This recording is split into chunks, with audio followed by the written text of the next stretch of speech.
When I think of the most influential composers of the Romantic period, who also happen to be French, I immediately think of Louis Hector Berlioz. Berlioz was born in 1803 in southeastern France. As a child and into his adulthood, he was known for being stubborn and strong-willed and enamored by literature. He was a hopeless romantic. He loved reading the classics, he loved music, and he loved women. He really just loved being in love.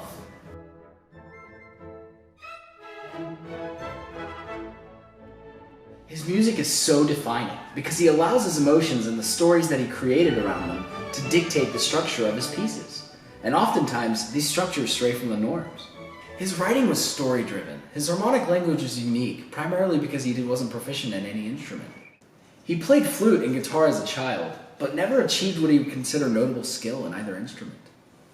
What's always fascinated me, ever since I first began researching Hector Berlioz 2 weeks ago, is that, unlike a lot of composers from this era, Hector Berlioz provides us with a comprehensive and autobiographical account of his entire life through his book, The Memoirs of Hector Berlioz. These memoirs are colorful, expressive, and full of emotion.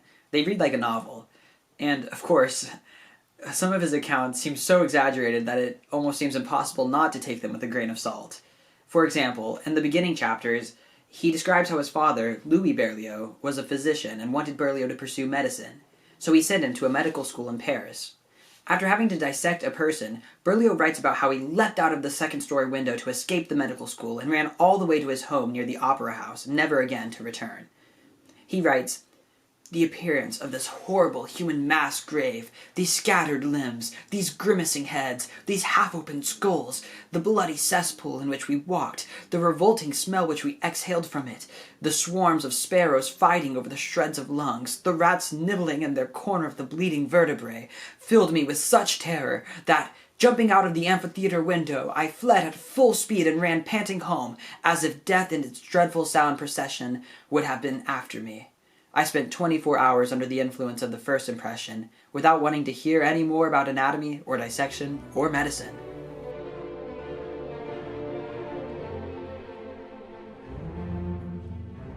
It's quite funny. In a very Berlioz way, the only person he trusted to tell a story right was himself.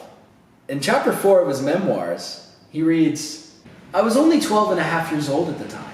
The biographers who wrote only recently that I was 20 years old, I did not know the notes, are, as we can see, strangely mistaken." And Berlioz certainly tells his story in a descriptive, detailed, and at times humorous way. He talks about when he was young and composed his first instrumental music. "I went, very uneasy, to show it to one of the opera trombonists. The latter, examining the sentence, reassured me completely. 'The tone of D flat is, on the contrary, one of the most favorable to this instrument,' he said to me. This assurance gave me such joy that when I returned home, quite preoccupied, and without looking where I was walking, I sprained myself. My foot hurts now when I hear of this song. Others perhaps have a headache."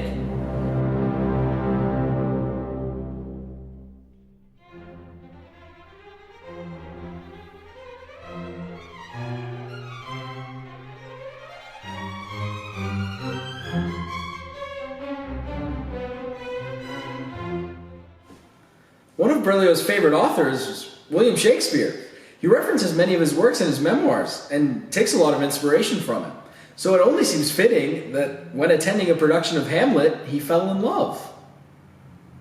Her name was Harriet Smithson, and she was an Irish actress playing the role of Ophelia. And you know, Berlioz was not really subtle in his love for her. In fact, he was a bit creepy. He bombarded her with letters that she couldn't read because she didn't speak French, and he moved his apartment closer to hers, that way he could catch glimpses of her walking, and occasionally, if her window was open, he reportedly would watch her fall asleep. Safe to say, she was not interested, and she refused to meet him.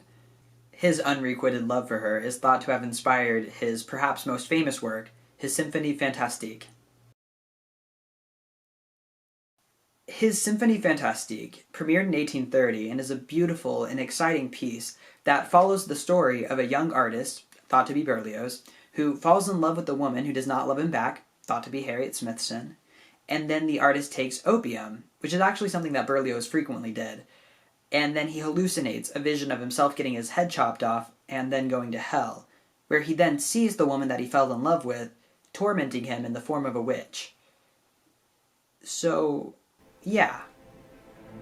Don't do drugs, kids.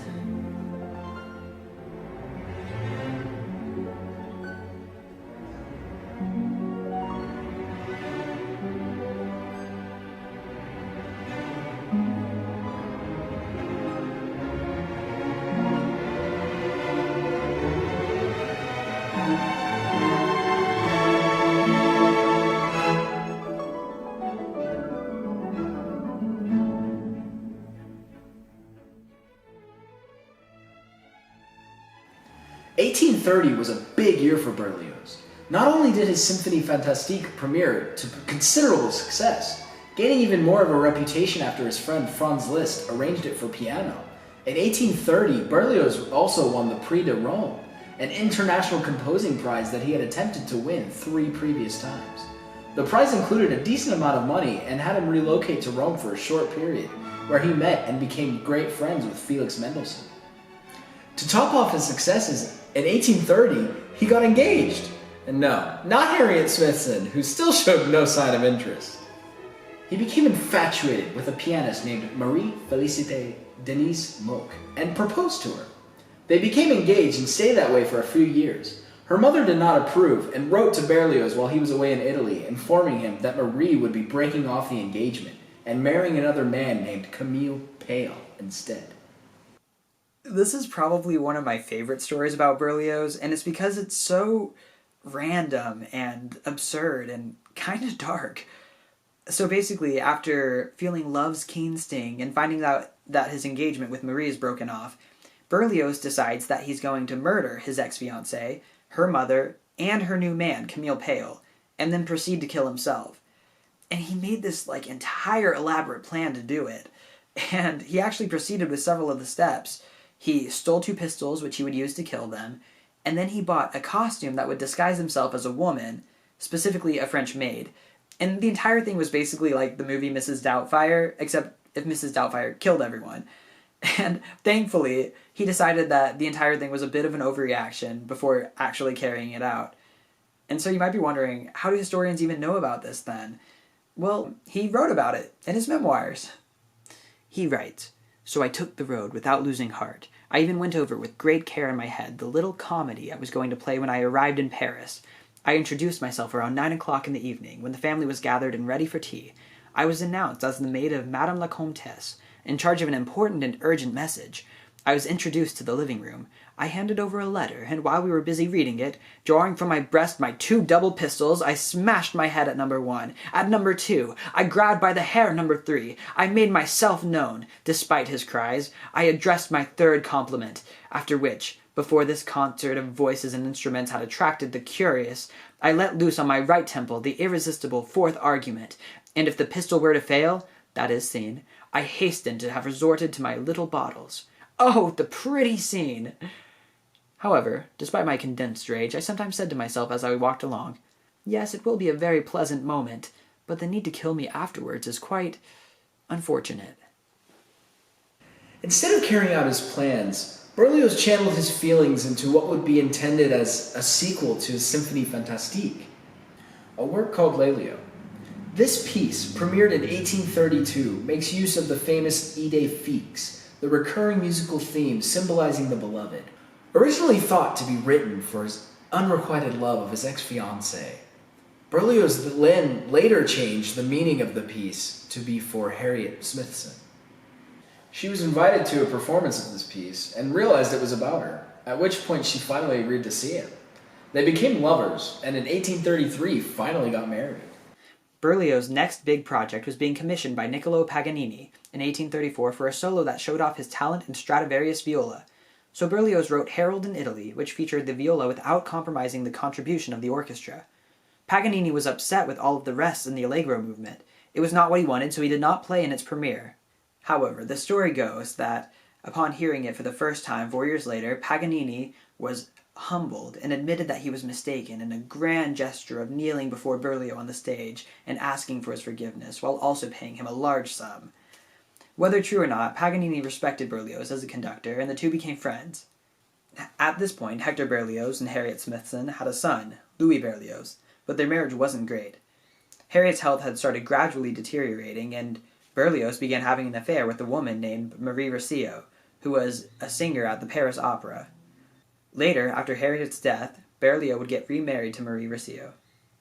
One of Berlioz's major contributions in the latter half of his life was writing the Treatise on Instrumentation, sometimes also referred to as the Treatise on Orchestration. This book, published in 1844, was essentially a compilation of information on Western musical instruments. It discussed various technical aspects of instruments, such as chromatic range, tone quality, and limitations. An explanation of the role of particular instruments within the orchestra is also provided. One of Berlioz's most notable characteristics is that he loves large orchestras, and in this treatise, he writes about his ideal orchestral size being upwards of 1,000 musicians. His desire for enormous orchestras and the music composed for them reflects the grand and showy nature of his character. Berlioz was very much a product of the Romantic era, and at the same time, he was a major force pushing it forward. His life was so eventful and full of emotions and drama and stories, and his music certainly reflected this and more.